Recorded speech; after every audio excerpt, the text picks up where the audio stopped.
தமிழக ஆளுநரை மாலை 4 மணிக்கு தலைமைச் செயலாளர் மற்றும் டிஜிபி சந்திக்க வாய்ப்பு இருப்பதாக கூறப்படுகிறது. தாவேகாவை ஆட்சி அமைக்க இன்னும் ஆளுநர் அழைக்காத நிலையில் டிஜிபி மற்றும் தலைமைச் செயலாளருடனான சந்திப்பு நடைபெற வாய்ப்பு இருப்பதாக கூறப்படுகிறது. கூடுதல் தகவல்களை செய்தியாளர் அபினேஷிடம் கேட்கலாம். அபினேஷ், எதற்காக இந்த சந்திப்பு நடைபெறுகிறது? சுமார் 4 மணி அளவில் தமிழக அரசினுடைய தலைமைச் செயலாளர் சாய்குமார் மற்றும் தமிழக காவல்துறை இயக்குநர் சந்தீப் ராய் ரத்தோர் ஆகிய இருவரும் தமிழ்நாடு ஆளுநரை ஆளுநர் மாளிகையில் சந்திக்கின்றனர். குறிப்பாக 108 இடங்களை தமிழக வெற்றி கழகம் கைப்பற்றக்கூடிய நிலையில இன்னும் ஆட்சி அமைக்க முடியாத ஒரு சூழலில் தமிழ்நாடு அரசின் அதிகாரிகள் ஆளுநரை சந்தித்து பேச இருக்கிறாங்க. இந்த ஆலோசனை ஒரு முக்கியத்துவம் வாய்ந்த கூட்டமாக கருதப்படுகிறது. குறிப்பாக கடந்த 2 நாட்களாக நேற்றைய தினம் தாவேகா தலைவர் விஜயை சந்தித்து இந்த 2 அதிகாரிகளும் பேசியிருந்தாங்க அப்படிங்கிறது குறிப்பிடத்தக்கது. புதிய அரசு பொறுப்பேற்பதற்கான அந்த ஒரு ஆலோசனை என்பது நேற்று நடந்த நிலையில ஆளுநரை இன்று சுமார் 4 மணி அளவில் இந்த 2 அதிகாரிகளும் தலைமைச் செயலாளர் மற்றும் டிஜிபி ஆகிய இருவரும் சந்தித்து பேச இருப்பது ஒரு முக்கியத்துவம் வாய்ந்ததாக இருக்கிறது.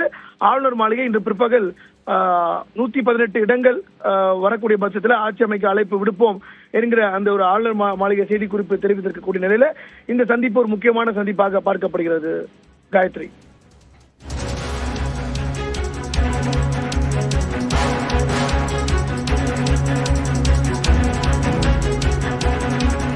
ஆளுநர் மாளிகையில் இன்று மாலை 4 மணிக்கு தலைமைச் செயலாளர் மற்றும் டிஜிபி சந்திப்பு நடைபெற இருக்கிறது.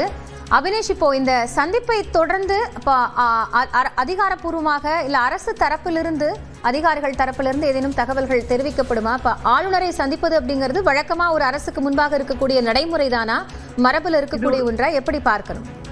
இது ஒரு மரபில் இருக்கக்கூடிய ஒன்றுதான். ஏன்னா 16வது சட்டப்பேரவை நேற்றைய தினம் தமிழ்நாடு ஆளுநர் கலைத்து உத்தரவிட்டிருக்கிறார். தற்போது காபந்து முதலமைச்சராக திமுக தலைவர் மு.க. ஸ்டாலின் இருந்து வருகிறார். அடுத்த அதாவது புதிய அரசு பொறுப்பேற்கும் முறை அந்த ஆபீஸை முதலமைச்சராக காபந்து முதலமைச்சர் மு.க. ஸ்டாலின் கவனித்து வருவார். இதற்கிடையில அரசினுடைய நடவடிக்கைகள் குறித்து கூட இந்த ஆலோசனை அவர் கேட்டறியலாம். அதற்காக இது வழக்கமான நடைமுறை தான். அந்த அடிப்படையில் தான் அதிகாரிகள் இருவரும் தமிழ்நாடு ஆளுநரை சந்திக்கிறாங்க. அபினேஷ், இந்த சந்திப்பு எவ்வளவு நேரம் நடைபெற வாய்ப்பு இருக்கு? சுமார் 20 to 25 நிமிடம் சந்திப்பிற்கான வாய்ப்பு இருக்கிறது.